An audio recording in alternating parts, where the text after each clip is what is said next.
oublie souvent que dès les premiers siècles de l'islam, et même un peu avant, les Arabes aimaient beaucoup la musique, la pratiquaient, il y avait beaucoup de chanteurs, et aussi des chanteuses. Il y avait des femmes qui ont laissé leur nom comme des stars en Arabie.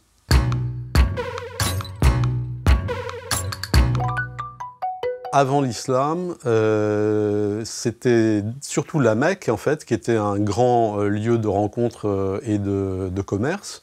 Il y avait notamment le souk des poètes, qu'on appelait souk el-Rokaz, où les poètes venaient de toute l'Arabie pour participer à des joutes, et qui étaient chantées.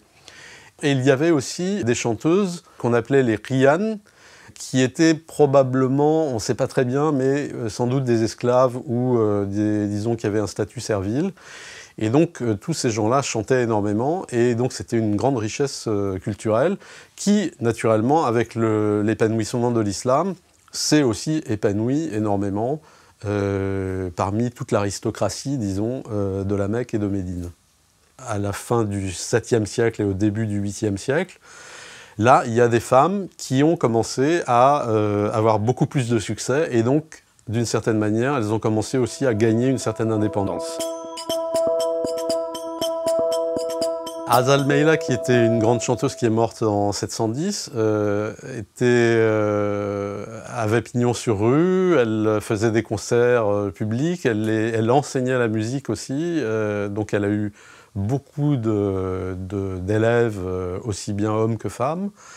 C'était une femme assez autoritaire qui a aussi été peut-être un peu l'inventrice des concerts à la Mecque.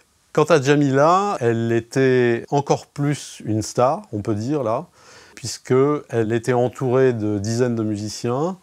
Donc elle vivait à Médine, et elle a fait ce pèlerinage à la Mecque, et elle faisait des concerts sur toute la route du pèlerinage. Sa caravane comptait plusieurs centaines de chameaux, donc c'est pas rien.